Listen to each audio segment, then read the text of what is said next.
Nii, head sõbrad, me alustame nüüd karjääriõpetuse tunniga ja me räägime lühidalt siis sellest, milliseid töötajaid Eesti tööturule otsitakse, millise paindlikkusega võivad inimesed arvestada ja loomulikult seda, milliseid teadmisi läheb vaja selleks, et kõigi nende asjadega elus toime tulla.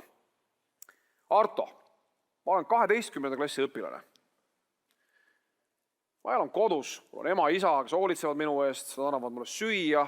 Kõik see hakkab mind tegelikult puudutama alles võib-olla umbes 10 aasta pärast. Mul on veel ülikooli vaja minna ja siis ma vaatan võib-olla, et selle gap year'i, nagu moodsalt öeldakse, lihtsalt aasta aega ei tee mitte midagi ja võib-olla ma see õpingud ei lähe ka päris nii. Ühesõnaga, mul on aega selle asjaga. Miks peaksin ma oma karjääri peale praegu mõtlema? No, elu on õpetanud, et kui sul on mingid sihid või unistused ja sinna poole liikuma hakkad, et siis ühel hetkel jõuad kohale ka, eks ju. Et kui sa lihtsalt seikled või passid niisama või oska isegi millestki unistada, et siis võib see elu suhteliselt sihitu ja mõtet olla. Et kas, ei pea, ma arvan, põdema sellepärast, et noored nüüd 12. või 11. klassis ei ole välja mõelnud veel, kelleks nad saada tahavad või mis see eriala on. Et tänapäeva maailm on selles mõttes muutunud, et inimesed peavad terve elu jooksul õppima, juurde õppima, ümber õppima. Et veel 30-40 aastat tagasi oli nii, et läksid kooli, õppisid raamatupidajaks ja arvestasid, et oled elu lõpuni raamatupidaja ja võib-olla samas ettevõttes ka veel. Tänapäeval, eks ju, maailm enam nii ei käi, et ei pea põdema. Et see on elu lõpuni nüüd mingi valik, millest ei ole võimalik enam taganeda. Aga mina siiski soovitaks, et see esimene ülikooli valik või siis töölemineku valik oleks ikkagi natukene läbimõeldud ja on üks selline mudel või maatriks, et inimene võiks mõelda, et mida talle teha meeldib, nagu endale, et mis on see kirg, teine võiks olla, et mis tal hästi välja tuleb, et milles on ta osav, ja kolmas siis, et kas nende oskuste järgi on ka maailmas vajadust. Et piltlikult öeldes, ma ei tea, mulle meeldib näiteks heegeldada, mul tuleb see hästi välja, aga maailmas tegelikult võib-olla 5 või 10 aasta pärast heegeldajaid vaja ei ole, eks ju. Et siis äkki valiks midagi muud. Et sellise mõttemängu võiks oma peast läbi teha. Arto, see oli väga minu jaoks omamoodi üllatav, et sa ütlesid, et noortel on tänapäeval nagu selge ettekujutus olemas. Minul on just vastupidi mulje, et inimesed ei mõtle eriti selle peale, aga meil on õnneks olemas terve saalitäis noori inimesi ja ma luban, et kedagi ei hakata alandama, kui te nüüd valesti vastate. Aga andke käega märku need, kes on juba teavad, kelleks nad tahavad kohe-kohe saada või kellena nad tahavad ennast tööturul kehtestada. 2-3 inimest. Suhteline vähemus, Arto. Mul oli õigus. Aitäh teile, kallid sõbrad, minu paranoilise eelarvamuse kinnitamise eest. Noored ei tea, kelleks nad saada tahavad. Ksenia, te olete noor, särav vandeadvokaat. Millal teie oma otsuse tegite? Kas juba gümnaasiumis, et ma tahan hakata õppima advokaadiks või tuli see kunagi hiljem?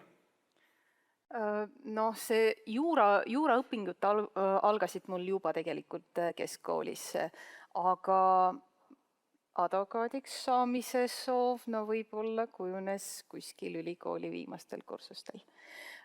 Küll aga siin peab arvestama sellega, et kui noor on otsustanud, et ta tahab saada advokaadiks, siis ta peab arvestama sellega, et see on väga raske töö.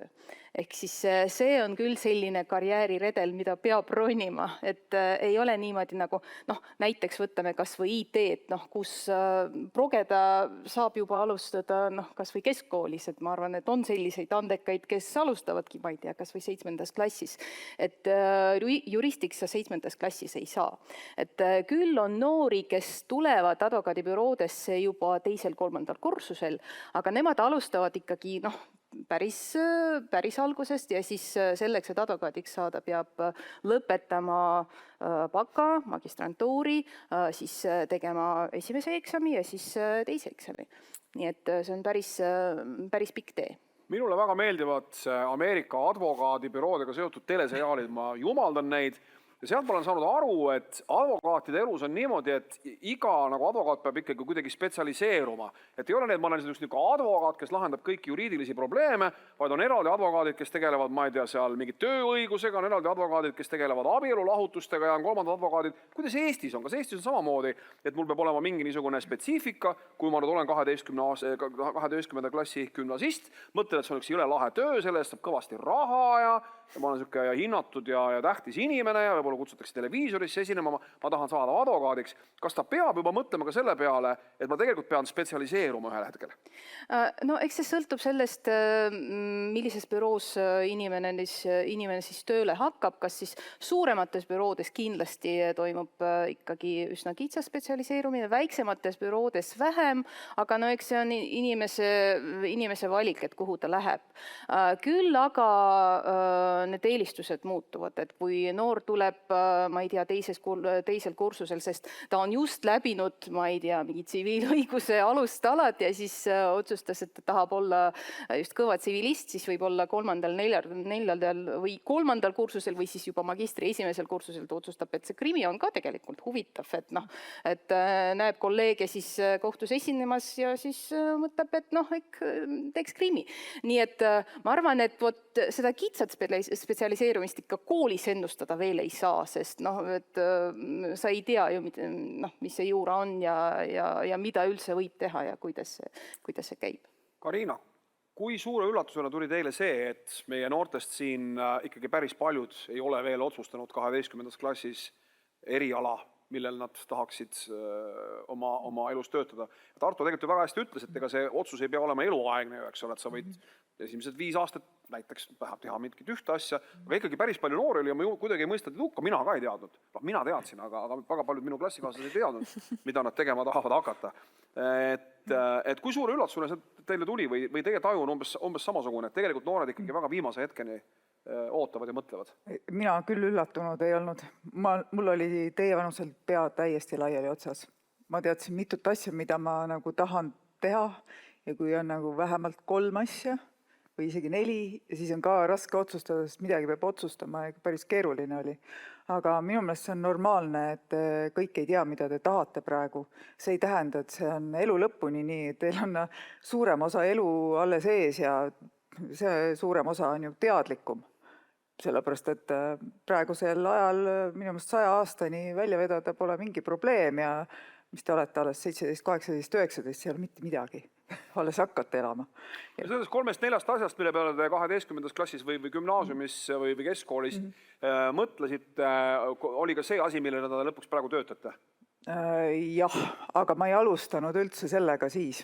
Et praegu ma töötan Tartu Ülikoolis lektorina ja töötan samal ajal ka kliinilise psühholoogina. Võib ju arvata, et eks ma siis neid psühholooge õpetan seal Tartu Ülikoolis. Aga enne seda ma olin vahepeal müüja, siis enne ma arvasin, et minust saab jube hea finantsjuht.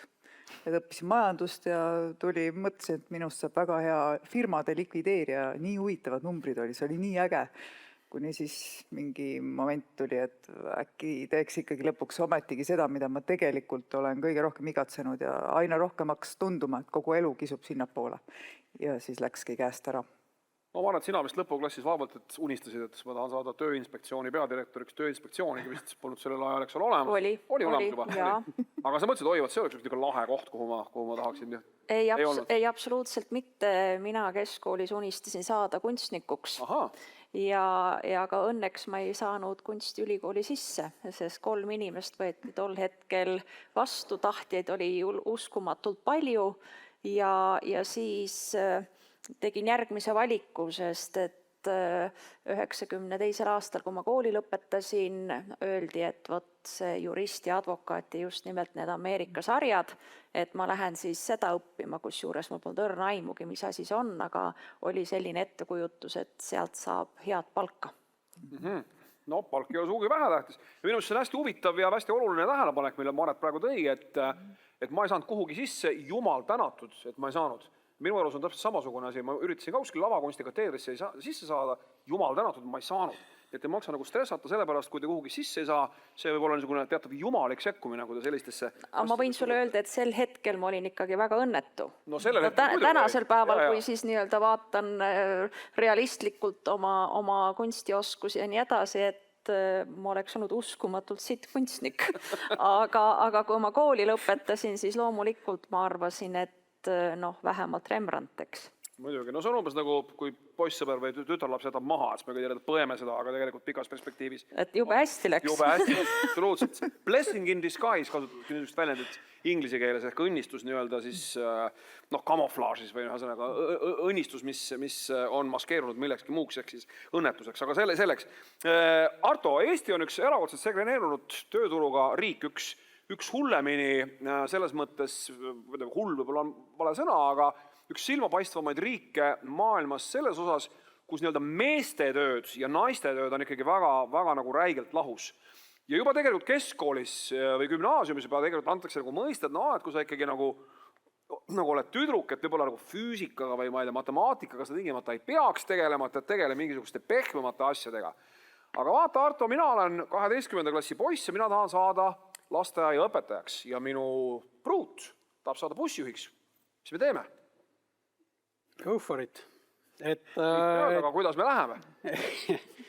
Ei, no see on tõsi, et meil on mingid niisugused kivistunud soorollid või mingid krambid mõtlemises, aga need aja jooksul vähenevad ja põlvkondadega ka vähenevad, et ma usun, tänapäeva noored niimoodi ei mõtle enam nii raamides, et see võib olla nende jaoks üldse täiesti arusaamatu näide võib-olla praegu, eks ju, et ja vaatad linnapildis ringi, siis pilt on päris kirev õnneks.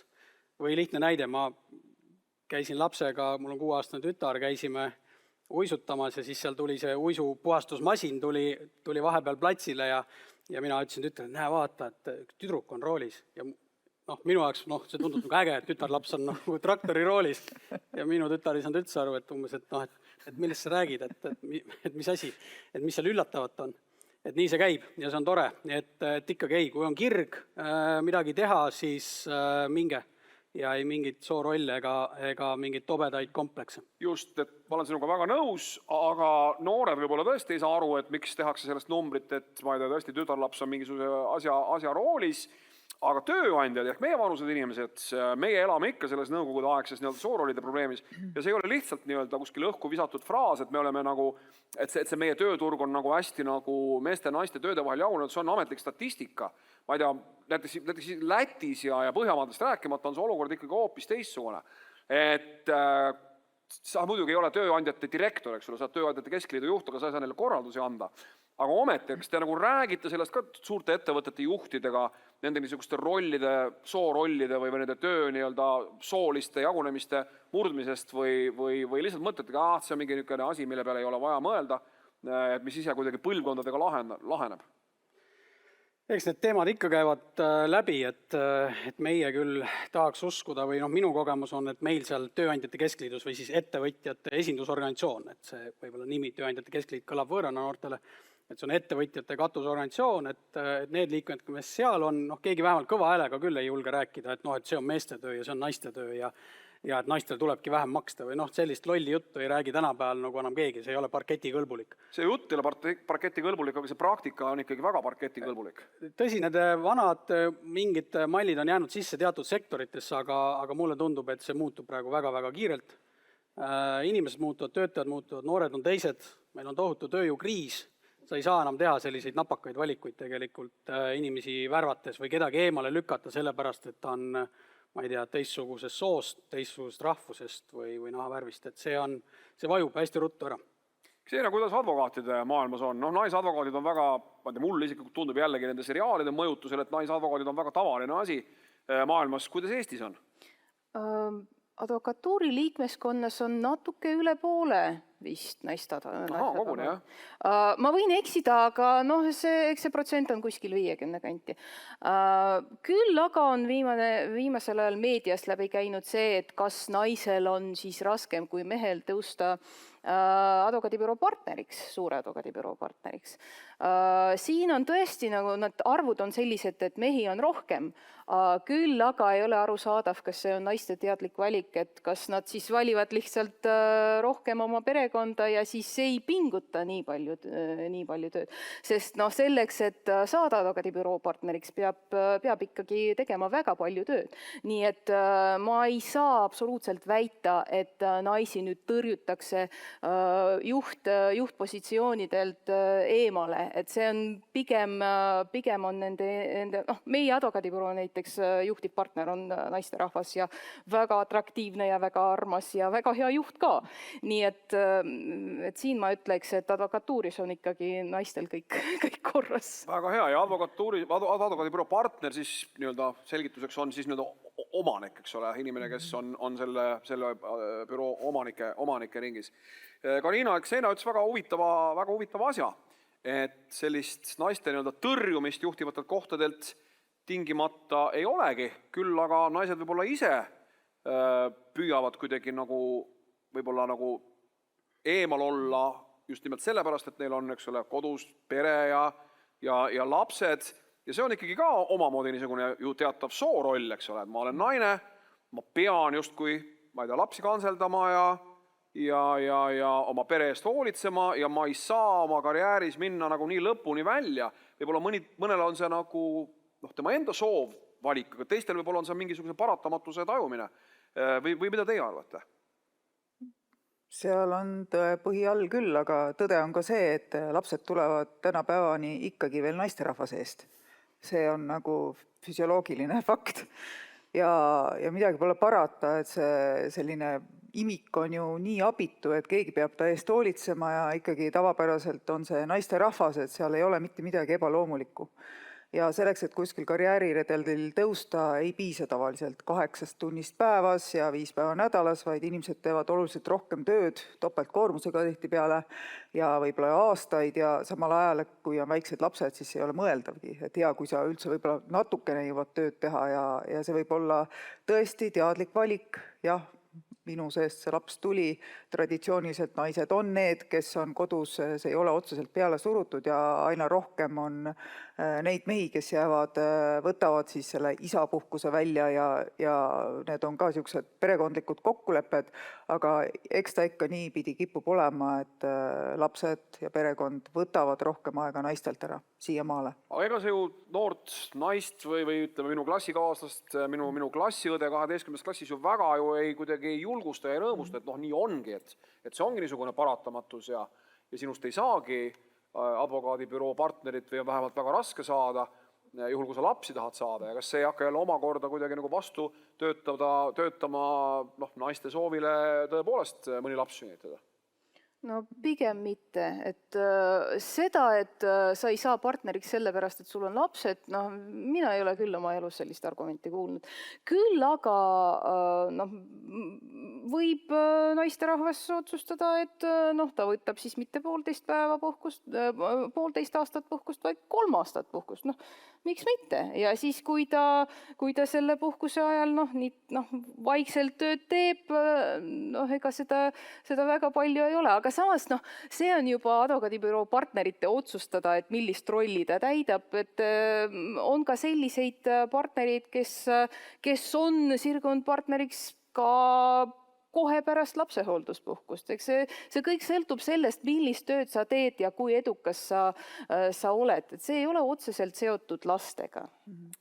Lapse saamisel on ju tegelikkuses 2 osapoolt, mees ja naine ja siin ongi hea võimalus omavahel läbi rääkida ja kokku leppida, et kuidas siis toetada vastastikku üksteise karjääre. Et meil on ju praegu väga hea näide, kuidas meie rahandusminister oli lühikest aega kodus ja ta siirdus tööle tagasi, et oma karjääri teha ja samaaegselt mees siis võttis selle suurema rolli enda kanda ja ärgem unustagem seda, et selline meie klassikaline harjumus ja ettekujutus tööst, et hommiku kell 8 lähed ja õhtu kell 6 lõpetad, üha rohkem ja rohkem on võimalik kasutada paindlikke töövorme.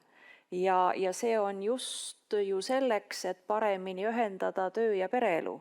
Ja just pakub erinevaid võimalusi noortega peredele, kus siis nii mees kui naine saavad nii-öelda hea koostöö ja läbirääkimise tulemusena jätkata mõlemad oma karjääri. Rahandusministri ja tema pere näide on küll ilus, aga kas see on ikkagi nagu esinduslik selles mõttes, et rahandusministri mees on edukas ettevõtja, tal on raha nagu raba, et neil on väga lihtne see otsus teha, et mees vahepeal natukene ei tõmble. Tuleme siis Tööinspektsiooni. Just minu meedianõunik suundus isapuhkusele, et tema naine saaks edasi karjääri teha, eks ju.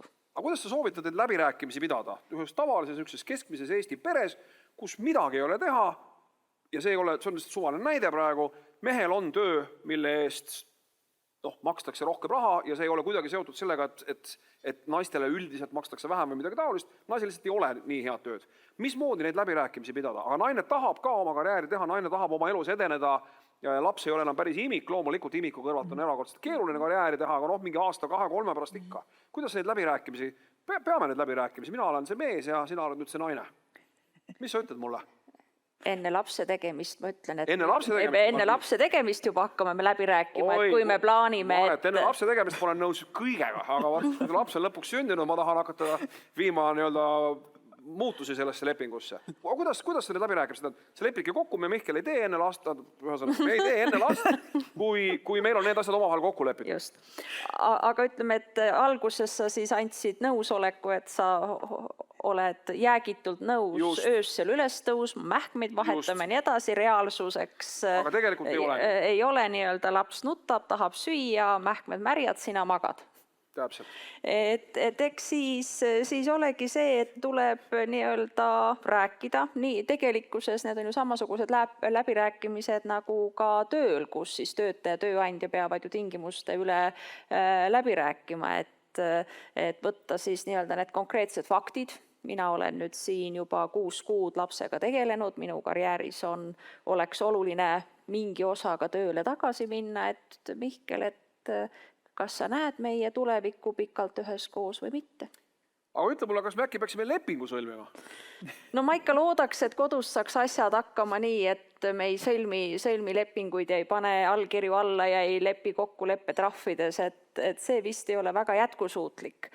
Aga ma usun, et ja vaadates ka tänapäeva noori, kuidas tänapäeva noored nii-öelda kui on pidu ära toimunud, siis ei eeldata seda, et poisid istuvad ja kõigutavad jalga, vaid nad aitavad ka lauda koristada ja nõusid pesta ja minu suureks üllatuseks, kui minu poeg oma sõpradega maale tuli, siis köögis toimetasid poisid. Ja tüdrukud kõigutasid jalga, nii et see on nagu väga erinev, et ma arvan, et just siin koos nii-öelda pere planeerides, koos ühist tulevikku planeerides leitakse need kõige paremad lahendused, et kui sa keskendud ainult sellisele nii-öelda mina tahan, mina teen ja nii edasi, siis see väga palju kuhugi ei jõua, et tegelikkuses töösuhe on ju täpselt samamoodi tööandja ja töötaja vaheline kokkulepe, kui tööandja ainult ütleb, et ma nõuan seda ja ta ei kuula, mida töötaja tahab, siis ta varsti istubki üksinda oma uhkes firmas ja tal ei ole ühtegi töötajat. Ja vastupidi, kui töötaja ei kuule, mida tööandja temast ootab, ainult nõuab oma, siis ühel kriitilisel hetkel, kui on vaja hakata kulusid kokku hoidma ja tuleb koondamissituatsioon, siis võib ka see inimene oma töö kaotada. Jah, see köögi ja poiste värk on tegelikult tagurpidi pöördunud sooroll, et üldiselt kokad, vähemalt restoranides on järjest rohkem ja rohkem mehed. Et kui vanasti oli niimoodi, et tätoveeringud olid kinnipeetavatel, siis tänapäeval on 2 ametit, mille esindajatel on kõigil tätoveeringud. Need on kokad ja juuksurid ja need on kõik mehed. Arto, sa tahtsid enne midagi lisada ja kommenteerida? Jaa, ma tahtsin öelda, et mulle tundub, et ka töömaailm on muutunud, et veel 20 aastat tagasi oli hästi nagu trendikas ja popp, et sa tegid pikki tööpäevi kontoris, et see oli nagu sinu karjääri alus, et sa olid seal 12 tundi järjest ja nädalavahetustel ka, siis tänapäeval see suhtumine on pigem muutunud ka tööandjate vaates ja pigem on nagu küsimus, et mis su probleem on. Et kas sa ei suuda delegeerida, kas sa ei saa oma töötundidega hakkama, et sa teed midagi valesti, kui sa pead olema iga päev, ma ei tea, 12 või 15 tundi kontoris. et pigem on see nagu professionaalsuse küsimus juba. Muidugi on nagu igas ettevõttes, organisatsioonis on hetki, kus su töökoormus on võib-olla 2 korda suurem, eks ju, mõned pikad nädalavahetused, mõned õhtud, mõni oluline projekt, midagi niisugust erilist on vaja korda saata, aga see ei saa kesta nagu aastast aastasse niimoodi pikalt. Et see töö ja eraelu tasakaal on oluline ja muidugi mida kõvem spetsialist sa oled oma ettevõtte jaoks, mida parem haridus, eks ju, mida kõvem ekspert, mida asendamatum sa oled, seda rohkem sa saad öelda oma tööandjale, et sorry, aga mina näiteks lähen iga õhtu kell 5 koju, reedet teen poolikud päevad, nädalavahetustel ära mulle helista. Noh, ühesõnaga natuke utreerin, aga nii ta tegelikult käib, eks ju. Ja ka mina, minagi olin minister, mul oli väike laps, mina kabineti nõupidamistel kell 6 ütlesin, sorry, aga mina lähen oma lapsele lasteaeda järgi ja see on minu jaoks olulisem kui see arutelu siin. Said öeldest, et sa olid minister, aga Arto, üks niisugune asi, ma tahaksingi tulla tagasi nende meeste ja naiste juurde. IT on hea näide ja see kuidagi jooksis juba siit läbi. IT-ga on ikkagi konkreetselt niimoodi ja seda on nagu, ühest küljest on tore mõelda, et see ei ole nii, aga faktid kõnelevad kahjuks teist keelt. IT ehk siis see, millest kõik praegu kohutavalt räägivad, on sektor, kus on jõledalt tegelikult töökäsi puudu. Meeletult on töökäsi puudu. Aga fakt on ka see, et see IT on ikkagi niisugune meeste värk. Progrejad on kõik ikkagi mehed ja kui ikkagi mingi IT-värk on, see on raudselt nagu mees ja kui ei olegi, siis on lihtsalt mingi imelik situatsioon. Aga olukord, tegelik elu on selline, et poisid mõtlevad, ma olen mees, IT on selline meeste ala ja ma lähen õpin IT-d, aga esimesel kursusel juba kukutakse metsikult välja. Aga tüdruk, kui ta läheb õppima IT-d, ja seda räägivad IT-spetsialistid, et ei ole, et see on ikkagi tüdrukutele ikkagi tõsine nagu väljakutse, ta peab enda jaoks selle läbi mõtlema, ma nüüd ikkagi lähen IT-d õppima, kuigi IT on ju asi, mis eeldab nupukust ja kannatlikkust ja naised on ju nupukamad ja kannatlikumad kui mehed. Aga miks siis ikkagi on niimoodi, et selles IT-maailmas nii vähe naisi on, kui me vähemalt väidame või tahame ette kujutada, et tegelikult see sooroolide värk on lihtsalt üks väljamõeldud asi ja seda päris elus ei ole, aga tegelikult ju on. Ma arvan, juured on jah seal, et traditsiooniliselt arvati, et reaalainete värk, et see on rohkem nagu meestetöö ja naised tegelevad pehmete ja sotsiaalsete ühiskonna teemadega, eks ju, et see on mingi võib-olla niisugune minevikust tulnud mõtteviis. Ma olen sinuga nõus, et IT on praegu väga popp, väga suur tööjõupuudus, buumib. Me näeme seda, et väga palju minnakse ka tänapäeval õppima IT-d ja tõepoolest, nii nagu sa ütlesid, väga palju kukub välja ja väga suur hulk inimesi tegelikult ka peale kooli lõpetamist, isegi nad on usinalt kooli lõpetanud, ei lähe IT-sse tööle. Nad saavad aru, et see tegelikult see töö iseloom neile ei meeldi ja võib-olla mehed seda enam, eks ju, et nad on natuke võib-olla kärsitumad ja nad ei ole nii kohusetundlikud tihtipeale kui naisterahvad ja nii püsivad ei ole, eks ju, et seda enam võib-olla siis poisid kukuvad välja. Et see on, ma arvan, hea õppetund, et kuigi IT-s on tõepoolest, me võime öelda, et tõenäoliselt järgmised 10-20 aastat tööd on kõigile ja palgad on head, siis minge seda õppima ikkagi siis, kui teile tegelikult ka see meeldib. Et nagu veremaitse suus ei saa seda tööd teha. Isegi siis, kui ma olen tüdruk? Jaa, siis minge kindlasti, kui te olete tüdruk ja ma tean, et see sektor ise näeb nagu vaeva, et tüdrukuid ka meelitada sinna juurde, eks ju, et kindlasti, et see sugu ei peaks siin rolli mängima, aga see, et kas teile tegelikult ka see meeldib.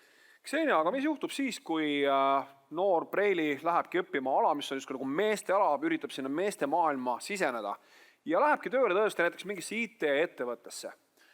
Kas siis ei ole seda hirmu, et teda hakatakse kuidagi natuke pisendama? Kui mina oleksin tüdruk, siis mina mõtleksin umbes niimoodi. Ma lähen mingisse IT-ettevõttesse, siis ma olen lõpuks see, kes umbes ärme talle nagu raskeid ülesandeid anna, eks ole, ta on naine ja ma ei tea, las ta siis võib-olla puhastab arvuti ekraani või teeb midagi, aga et jumala pärast midagi nagu... Minul oleks tüdrukuna see hirm. Mida te soovitaksite noorele preilile selle hirmu vastu?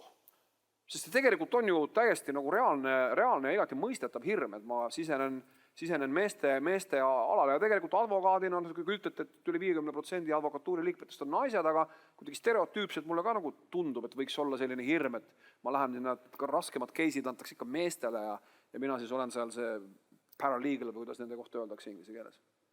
No eks jah, et juures oleneb, aga mul ei ole kogemust, mul ei ole kokkupuudet olnud IT-valdkonnaga siis, kui ma olin noor tüdruk.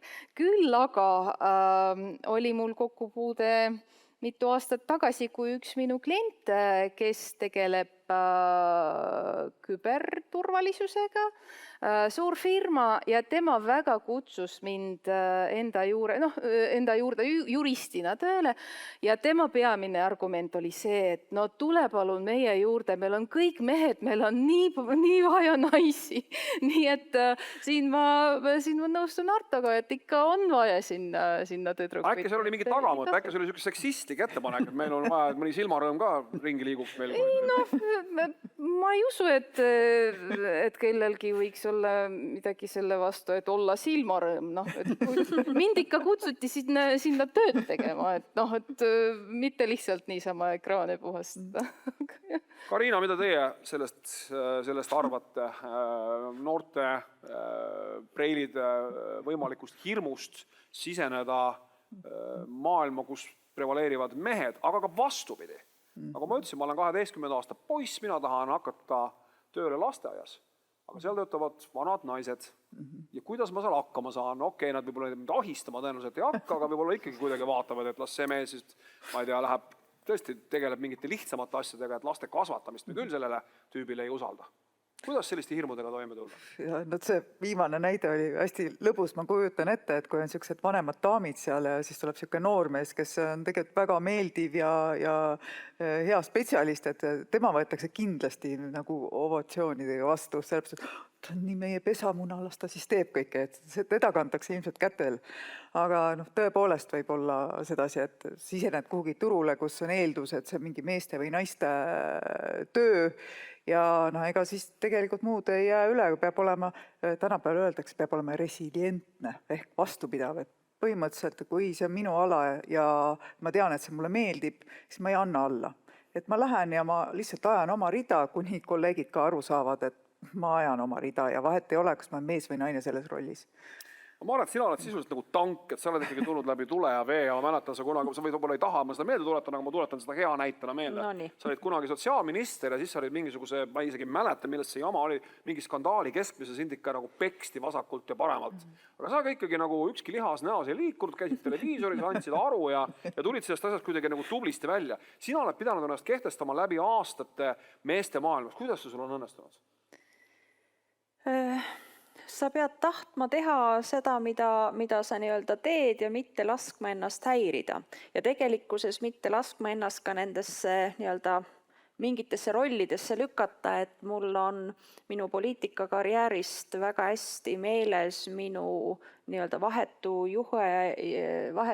juhi selline noomimine. Meil oli üks nõupidamine, mina olin ainuke naine ja ma leidsin, et et oli vaja hakata kohvi tegema, et loomulikult ma olen naine, ma hakkan kohvi tegema ja kui ma siis sinna kööki läksin, siis tuli minu tollane ülemus mulle selja taha, ütles, et marss, istu tagasi.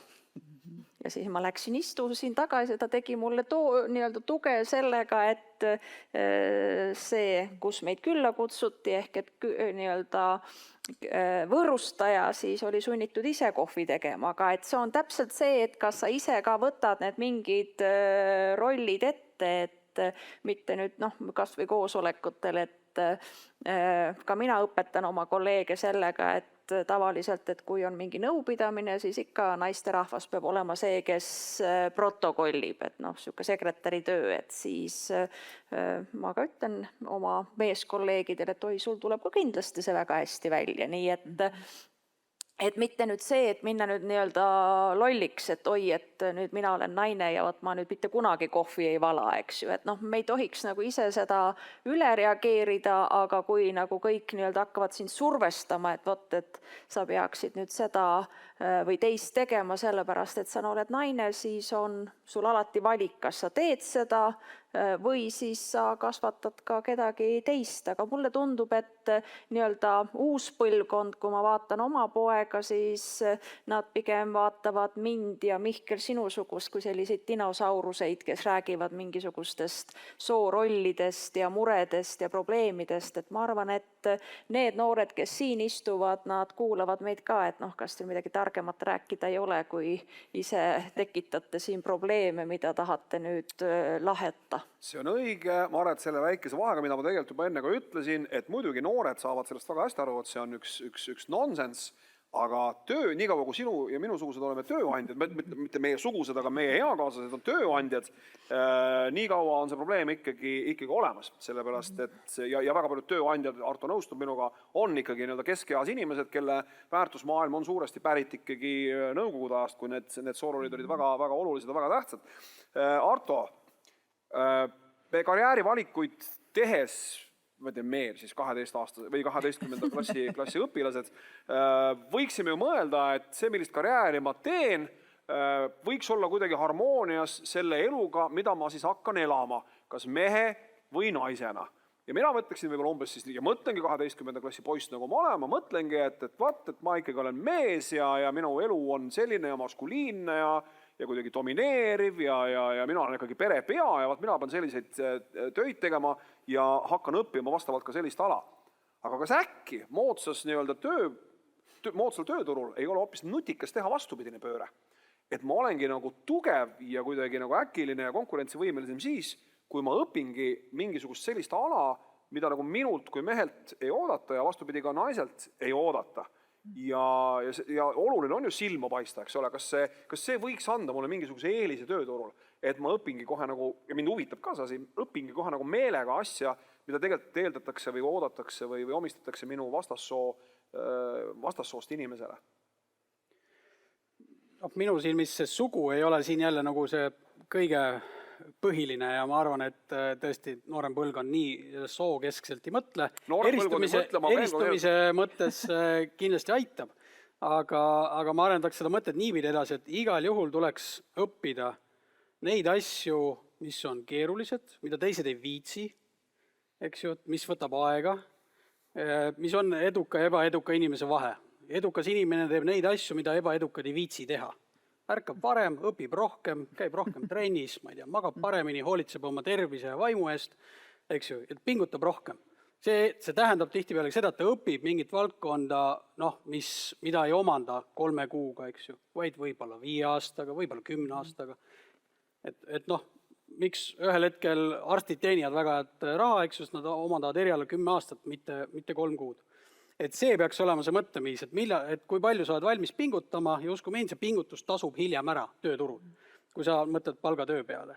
Et mida rohkem, mida keerulisemat asja õpid, minu poolest valdkonnas, kus sinu sookaaslasi ei ole või eakaaslasi, seda tugevamad trummid on sul pärast tööturul käes. Karina, Arto rääkis varem sellest, kuidas karjäärivalikul võiks mõelda nagu 3 asja peale. Üks oli see, mis mul tuleb hästi välja, siis on üks see, mida ma tahaksin teha ja siis on see asi, mida läheb tööturul vaja. Aga ta tõi ka näite, eks ole, heegeldajast ja neid näiteid kindlasti on veel ja veel ja veel, eks ole, raamatupidajad, mis iganes. Ühesõnaga, need 3 asja võivad olla täiesti erinevad. Mul võib olla kirg ühe asja vastu, ma arvan, et tahtis saada kunstnikuks, eks ole. Mul võib hästi välja tulla mingi teine asi, minister olemine. Aga seda ei ole vaja, ministrid on teatud loetud hulk, et sinna päris igaüks ei saa.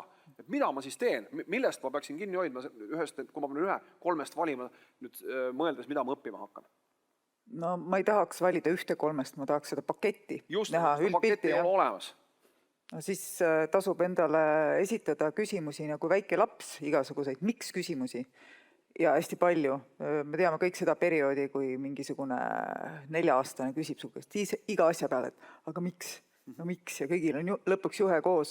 Siis tegelikult harjutage seda enda peale ka, et kui te mõtlete mingi eriala või asja välja või kuhu edasi õppima minna või tööle minna, siis et miks ma seda teen.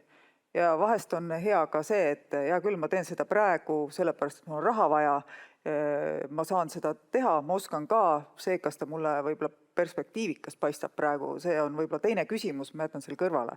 Nii et ei ole alati nii, et ma pean kohe saama ideaalse töö, vaid vahest ongi hea argument, et praegu ma teen ajutiselt seda tööd, sellepärast, et selle eest saab raha ja siis ma vaatan edasi, mis ma teen, näiteks.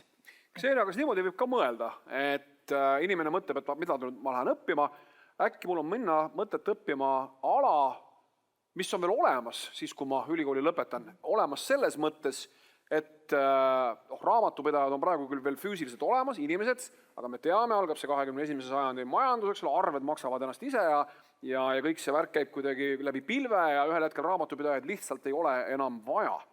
Robotid võtavad robot ei ole tingimata see suur masin, eks ole, millel on silmad ja nii edasi. Ühesõnaga, tehisintellekt võtab väga paljud asjad üle. Äkki peaks mõtlema niimoodi, et ma ei tea, ongi advokaat, väga hea mõte, vaevalt, et keegi annab robotile, eks ole, oma juriidilise nõustamine, juuksur näiteks, eks ole, vaevalt tahame, et mingi masin meie juuksed ajab, toidu võiks ka teha mulle, eks ole, inimene, ja hakkabki vaikselt kokku tõmbama see ring, nii et jääbki võib-olla mõni amet järele või mida teie soovitaksite? Muidugi peab ikkagi realistlikult vaatama, et jah, et kui mingisuguses tootmises aina rohkem protsesse asendub masinatega, siis võib-olla mingisuguste karpide kokkupanija ei ole enam 10 aasta pärast selline ihaldatav töökoht. Aga ma nõustun Karinaga selles osas, et peab ikkagi olema see kirg selles ja harjutamine teeb meistriks.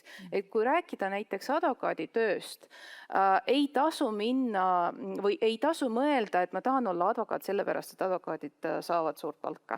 Esiteks mitte kõik ei saa, eks see sõltub sellest, mida sa teed, kui palju sa teed ja nagu ma olen juba varem rääkinud. Ja teiseks, sa peadki vastama küsimusele, miks ma tahan olla advokaat.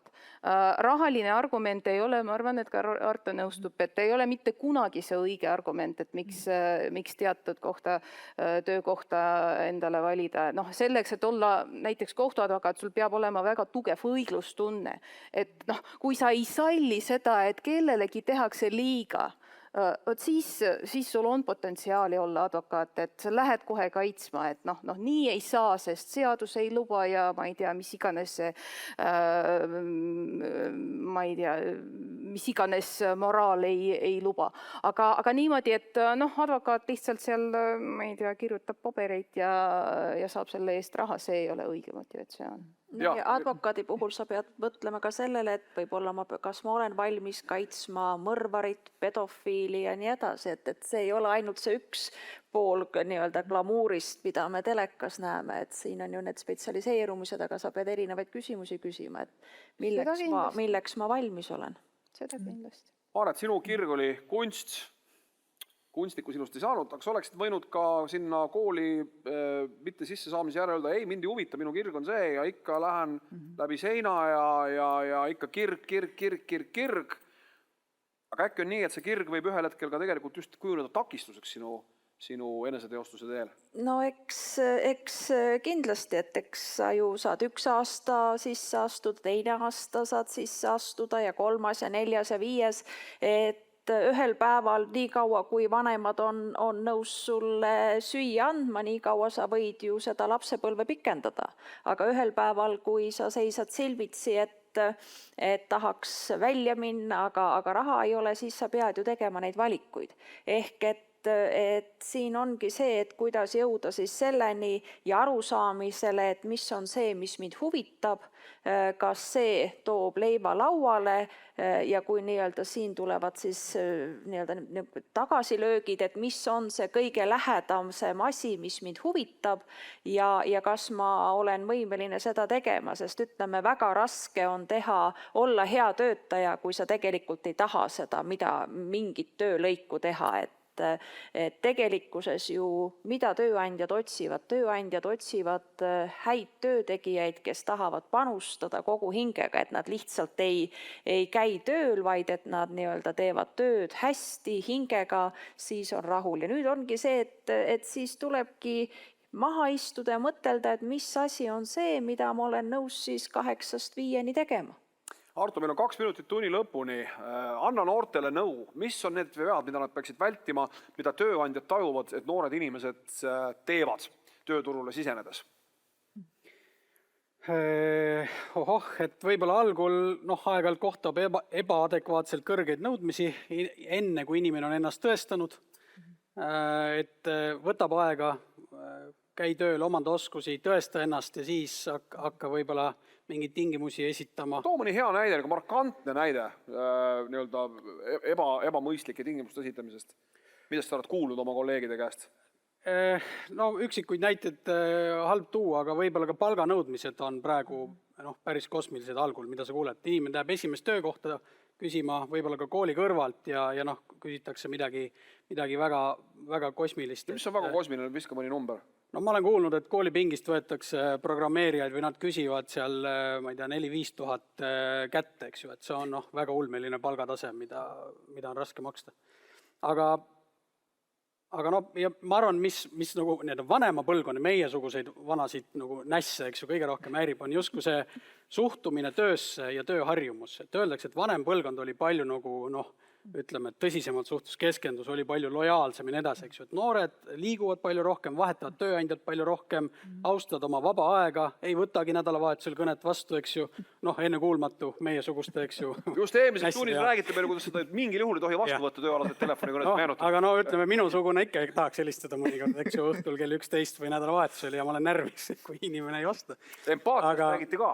Aga jah, kõik pead, et tulge võtke see koht ära, aga ma tahaks lõpetuseks öelda, et tegelikult noored peaks saalis arvestama ikkagi sellest, et väga äge on olla ettevõtja. Ei ole ju, palgatöö ei ole ainukene valik. Et mina utsitakse, et hakkage ettevõtjaks, siis teil on palju rohkem vabadust ise teha, ise otsustada, on ka suured riskid, aga see on hoopis teistsugune maailm. Sellega tuleb nõustuda Arto ja nende kuldsete sõnadega lõpetame tänase karjääri nõustamise tunni. Täname kõiki osalejaid. Aitäh teile!